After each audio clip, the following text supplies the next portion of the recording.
la paix de notre Dieu soit avec vous. Nous sommes très heureux d'être en votre compagnie. Bénissons le Seigneur ensemble. Éternel notre Dieu, notre Père, nous voulons te dire merci de nous avoir gardés, d'avoir veillé sur nos pas. Merci Seigneur de nous communiquer ta pensée. Enseigne-nous à mieux te connaître, à mieux te servir et à vivre ici bas, Seigneur, pour ta gloire. Seigneur, que je diminue, que toi seul sois élevé. Donne gloire à ton nom. Au nom de Jésus-Christ. Amen. Alléluia. Gloire à Dieu. Que le Seigneur, notre Dieu, vous bénisse abondamment et vous fortifie. Sachez que Jésus est vivant et tous ceux qui placent leur confiance en lui ne seront pas confus. Alléluia. Soyez fortifiés. Jude chapitre 1, c'est un seul chapitre, le verset 3 et le verset 4. Jude 1, versets 3 et 4. Bien-aimés, comme je désirais vivement vous écrire au sujet de notre salut commun, je me suis senti obligé de le faire afin de vous exhorter à combattre pour la foi qui a été transmise aux saints une fois pour toutes. Car il s'est glissé parmi vous certains hommes dont la condamnation est écrite depuis longtemps, des impies qui changent la grâce de notre Dieu en dissolution et qui régnent notre seul Maître et Seigneur Jésus-Christ. Amen. Voilà la parole de notre Dieu qui, à coup sûr, pour ceux qui sont disposés, nous fera tous de bien. Jude, serviteur de Dieu. Il se présente lui-même au verset 1er. Jude, serviteur de Jésus-Christ et frère de Jacques, à ceux qui ont été appelés et qui sont aimés en Dieu, le Père, et gardés pour Jésus-Christ. Voilà comment est-ce qu'il se présente. Jude est un serviteur de Jésus-Christ. Il a servi le Seigneur avec foi, avec détermination, avec loyauté, avec intégrité. Vous savez que c'est difficile de trouver des gens de la trempe de ces apôtres. Est-ce que je suis en train de dire qu'il n'y a pas de serviteur de Dieu capable, digne de confiance? Non. C'est pas ce que je suis en train de dire. Mais je dis que Jude ici, serviteur de Jésus-Christ, qui a reçu du Seigneur d'exhorter le peuple de Dieu à garder la foi. Et non seulement à garder la foi, mais à combattre pour la foi qui a été transmise. De quoi s'agit-il? Vous savez tous que quand le Seigneur est mort, il est ressuscité, il est monté au ciel. Les serviteurs, les apôtres et les disciples ont commencé à évangéliser, à prêcher la parole de Dieu, à exhorter le peuple de Dieu à garder la foi, à se conduire chaque jour selon la voie du Seigneur. Et malheureusement, plusieurs, comme le Seigneur l'avait prédit, plusieurs ont été emportés par des hérésies, par des prédicateurs d'une autre parole, d'un autre évangile. Et c'est pourquoi le Seigneur avait dit en Matthieu chapitre 7, en parlant de la fin des temps, gardez-vous des faux prophètes. Au chapitre 24, il le dira encore, gardez-vous des faux prophètes, ils viendront en peau d'agneau et ils vont vous séduire. Il le dira aussi qu'il y a deux chemins, il y a le chemin large et le chemin étroit, mais malheureusement, plusieurs ne trouveront pas le chemin étroit. Et c'est dans le même esprit que parle ici le serviteur de Christ, Jude. Il dit, bien-aimés, je désirais vivement vous écrire au sujet de notre salut commun. Voici ce qui doit nous préoccuper en cette fin des temps. Qu'est-ce qui doit nous préoccuper? Voici ce qui préoccupait les apôtres et les serviteurs de Jésus. Notre salut commun, pas notre élévation, pas notre percée, pas notre prospérité matérielle, mais notre salut commun. Qu'est-ce qui nous préoccupe aujourd'hui, frères et sœurs? Qu'est-ce qui est enseigné aujourd'hui? Qu'est-ce qui est en vogue? C'est pourquoi le thème que je voulais partager avec vous, je l'ai intitulé « Ils ont changé la grâce de Dieu en fonds de commerce ». Ils ont changé la grâce de Dieu en fonds de commerce. Malheureusement, c'est la triste réalité aujourd'hui dans le monde entier. Allez partout, dans n'importe quelle contrée, vous allez voir que la grâce de notre Dieu, la Bible dit en Éphésiens chapitre 2, le verset 8, que c'est par la grâce que nous sommes sauvés par le moyen de la foi. Mais cette grâce salutaire a été dévoyée, cette grâce a été pervertie, cette grâce est transformée aujourd'hui en fonds de commerce. Vous comprenez? C'est pourquoi nous devons ouvrir les yeux, nous devons véritablement ouvrir les yeux. Nous sommes à la fin des temps. Ce n'est plus le temps des compromissions. Ce n'est plus le temps de marcher ensemble parce que nous sommes tous évangéliques. Nous devons aller jusqu'à examiner la parole de Dieu. Est-ce que celui avec qui je marche est réellement de Dieu? Est-ce qu'il a la parole de Dieu?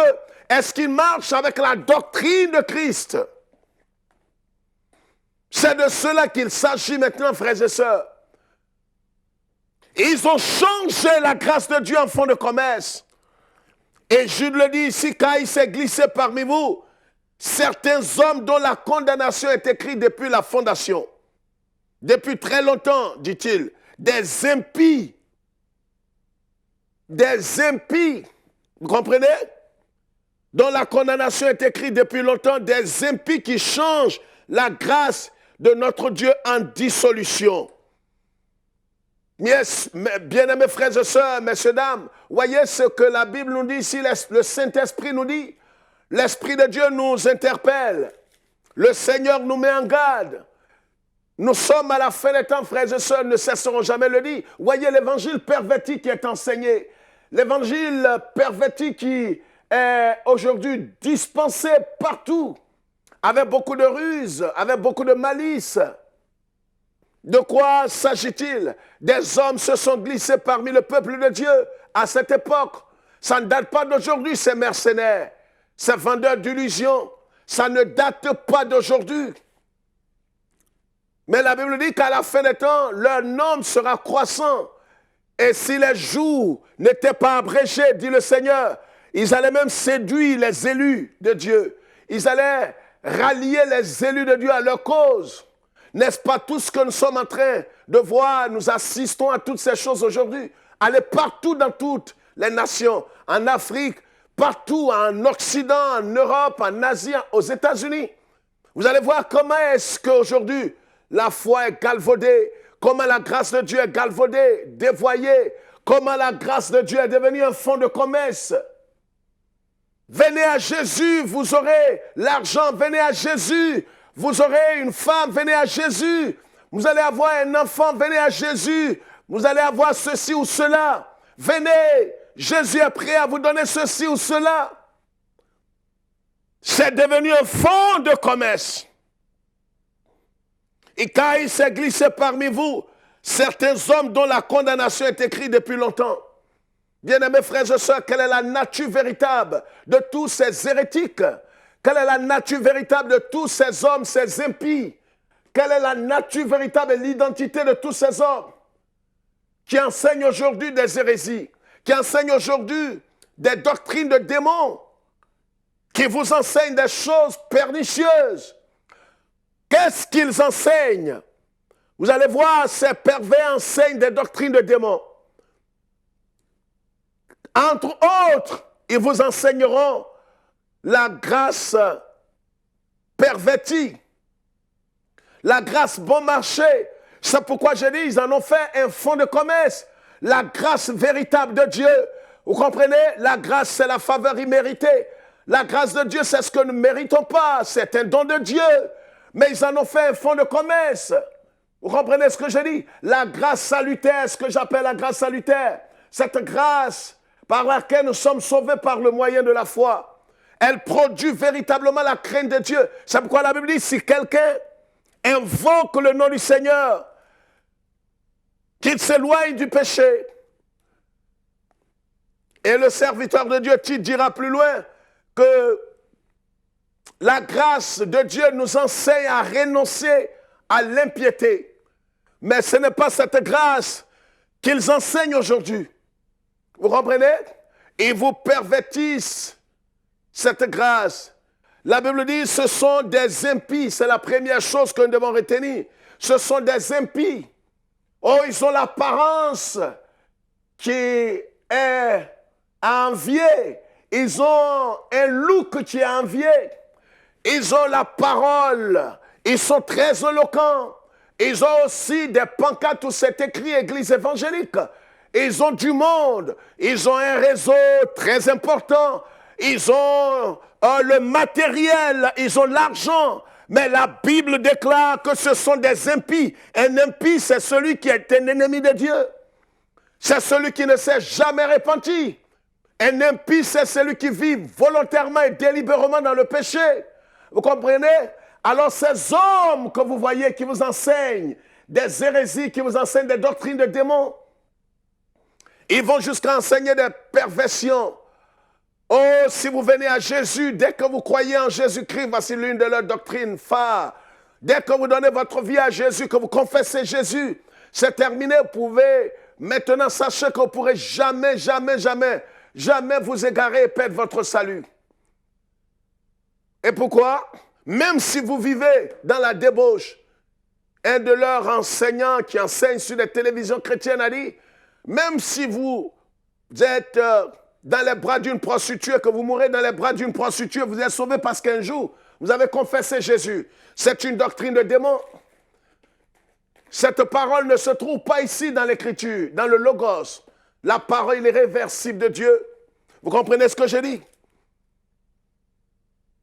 Si réellement, c'est pourquoi la Bible dit, en 1 Jean chapitre 5, le verset 18, que ce qui est né de Dieu, celui qui est né de Dieu, voilà ce que la Bible dit. Nous savons que quiconque est né de Dieu ne pêche point, en d'autres termes, ne pratique point le péché. Mais celui qui est né de Dieu se garde lui-même. Vous comprenez? Il se garde lui-même.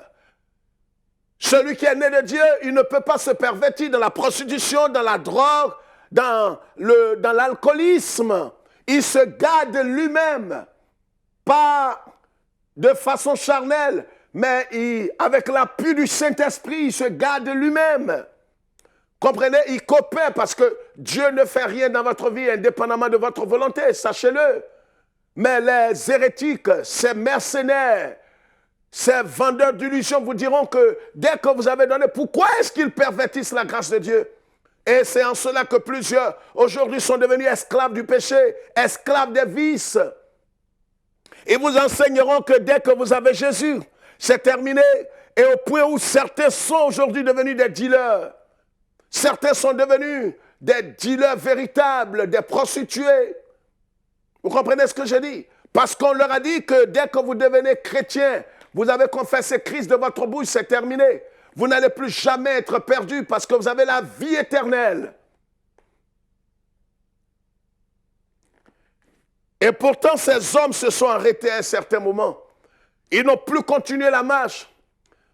Or, la Bible dit que celui qui est né de Dieu ne pratique pas le péché. Alors, vous comprenez que cette doctrine n'est pas de Dieu. Même si elle est enseignée par des archevêques évangéliques, par des bishops, que sais-je encore, des seigneurs. Certains maintenant, on les appelle des patriarches. Peu importe le titre que vous leur donnez, ces titres abominables et ignobles, sortis de l'enfer. Donnez-les le titre, si vous voulez, appelez-les Seigneur ou Dieu. Mais sachez que ce qu'ils enseignent n'est pas conforme à la parole de Dieu.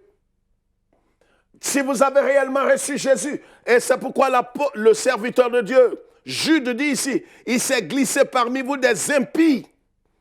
Ils enseignent des choses ignobles.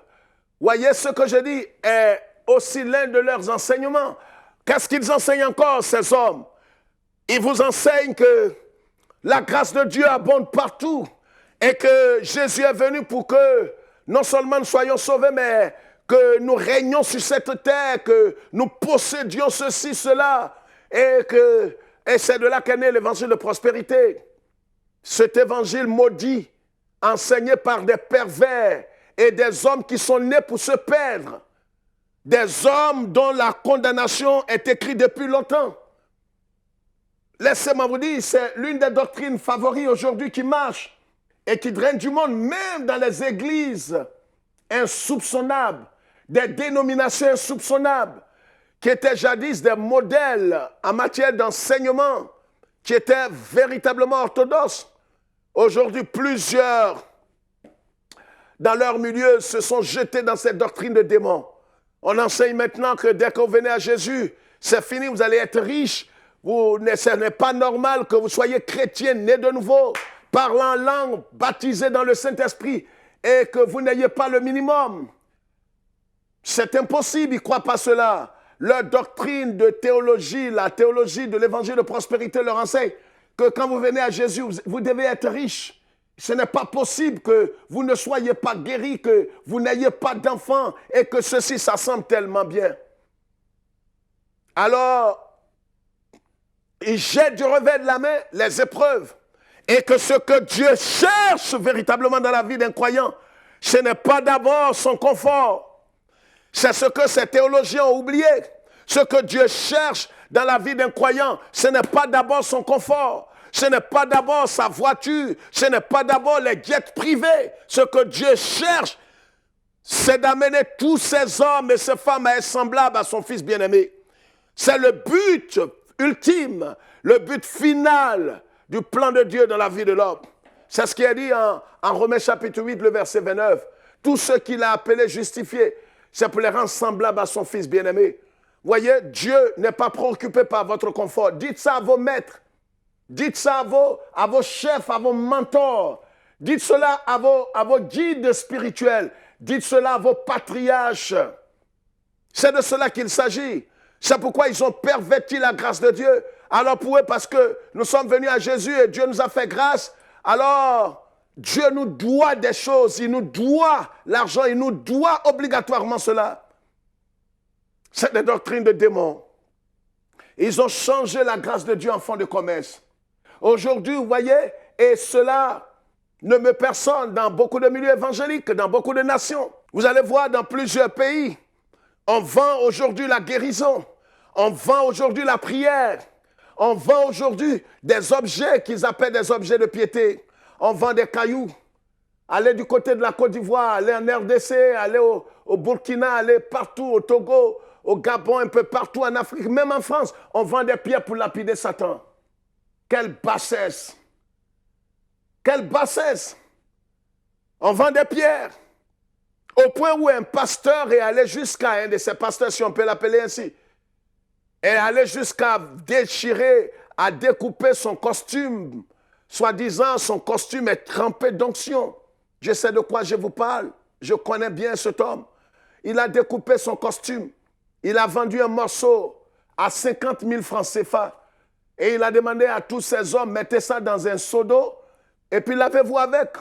L'onction qui est sur moi sera sur vous. Voyez comment les évangéliques, la plupart des évangéliques sont tombés dans l'idolâtrie, dans des bassesses. Parce que des hommes ont décidé de vendre la grâce de Dieu. Les hommes ont décidé de changer, de tronquer la grâce de Dieu en fonds de commerce. On vend tout aujourd'hui. On vend tout aujourd'hui. On va jusqu'à pervertir toutes ces choses aux yeux à la barbe de ceux qui se disent les gardiens de la doctrine. Vous comprenez? Et c'est tous ces gens qui veulent former des fédérations, qui veulent former des organisations, qui veulent qu'on marche main dans la main. Des truands, des idolâtres, des féticheurs. Mais ils ont le vernis des évangéliques. Vous comprenez ce que j'ai dit? Ils ont le vernis des évangéliques. Je l'ai dit ici du haut de cette chaire il y a quelque temps en arrière. Ce n'est pas parce que quelqu'un a l'étiquette d'évangélique qu'il est évangélique. Le diable lui-même, c'est un protestant. Vous savez ce que j'ai dit? Il proteste contre Dieu. Donc le fait de porter le titre d'évangélique ou de protestant ne fait pas de vous véritablement un chrétien ou quelqu'un qui appartient à Jésus. C'est pourquoi faisons très attention. La longévité d'un ministère, la grandeur d'un ministère, le semblant de succès, parce qu'aujourd'hui on mesure le succès d'une église par le nombre de personnes, par le nombre de voitures qui gardent devant ce ce temple, par le nombre de biens matériels, la qualité peut-être de ces gens qui vont là. Vous comprenez ce que je dis? Et c'est pourquoi nous devons faire très attention. Ils ont changé la grâce de Dieu en dissolution. Ils ont changé la grâce de Dieu en fonds de commerce. Vous comprenez ce que je dis? C'est triste, c'est malheureux. C'est pourquoi nous devons prendre garde, frères et sœurs. Nous devons prendre garde, où que vous soyez. Prenons tous garde, ouvrons les yeux. Ils lavent les pieds, ils lavent les femmes dans leur intimité. Ils font tout. Vous devez vous prosterner pour les honorer. Vous devez vous coucher quand ils passent. Je ne vous raconte pas des sons, des rêves. Je vous parle des choses qui existent, que nous avons vues. Ils ont vendu la grâce de Dieu. Si vous avez trouvé grâce, Saint Paul dit, si réellement ce que vous avez reçu, vous l'avez reçu de Dieu, pourquoi vous vous comportez comme si vous l'avez acheté? Nous devons faire très attention. Et véritablement, nous disons que c'est le temps où chacun de nous doit ouvrir les yeux. Je le dis toujours et depuis des années, le fait que Jésus vous appelle brebis ne veut pas dire que vous êtes des moutons. Vous n'êtes pas des moutons qui doivent suivre tout le monde parce que quelqu'un est venu avec une robe, avec un col blanc, rien contre cela, avec une grosse Bible, parce qu'il est quitté en Occident, il est quitté en Afrique, parce qu'il fait tomber les gens. Non, ouvrez les yeux, ne soyez pas, ne vous comportez pas comme des moutons. Ayez le discernement, faites comme Saint Jean l'a dit. N'ajoutez pas foi à tout esprit, éprouvez-les, éprouvez les esprits. Cherchez à savoir si ce qu'il dit est en conformité avec la parole écrite. Est-ce que sa vie aussi est en conformité avec la parole de Dieu? Est-ce que la doctrine qu'il enseigne, j'ai entendu ces vieux mercenaires déchus qui disent maintenant que non, laissons la doctrine de côté. On n'a pas besoin de doctrine si on veut marcher ensemble. Quelle bassesse! Comment est-ce que non pas? La Bible dit si quelqu'un vient à vous et qui ne vient pas avec la doctrine de Christ, ne le recevez pas. Les évangéliques sont devenus tellement indulgents. Oh oui, c'est vrai. Ils ne croient pas que Jésus est Dieu, acceptons-le. Ils ne croient pas qu'il y a Dieu le Père, le Fils et le Saint-Esprit, acceptons-le. Ils ne croient pas que véritablement c'est par le sang de Christ que nous sommes sauvés. Oh, acceptons-le. Mais nous l'acceptons sur quelle base? Nous marchons ensemble sur quelle base cardinale? Deux hommes marchent-ils ensemble sans être convenus? Alors si quelqu'un vous dit, laissons la doctrine de côté, marchons ensemble, ne l'écoutez pas. Il parle de son maître, il parle du diable. On ne peut pas marcher ensemble si nous n'avons pas un minimum d'unité au niveau de la doctrine cardinale. Vous comprenez? Bien-aimés frères et sœurs, voici quelques paroles de Dieu pour nous aujourd'hui. Ils trafiquent la grâce de Dieu. Ils vendent des objets, soi-disant piété. Ils enseignent des hérésies. Et l'une des hérésies, c'est que aujourd'hui, vous pouvez marier 2 ou 3, 4 femmes. Cela se fait en Afrique centrale. Vous nous suivez là-bas? Et aujourd'hui, au point où des pasteurs ont 10 femmes, 9 femmes, 7 femmes. Et c'est en train de contaminer plusieurs dans beaucoup de nations. C'est une hérésie. Ils vous diront que, oui, c'est vrai, Jésus est venu et il nous a donné la grâce. Et cette grâce-là, dès qu'on est sauvé, on peut boire de la bière, du vin, des liqueurs fortes. C'est rien, je peux avoir 1000 femmes. C'est la grâce de Dieu. C'est une hérésie, c'est de la folie. Ils ont changé la grâce de Dieu en fonds de commerce. Et plusieurs vivent de cela aujourd'hui. Éloignez-vous de tous ces hommes.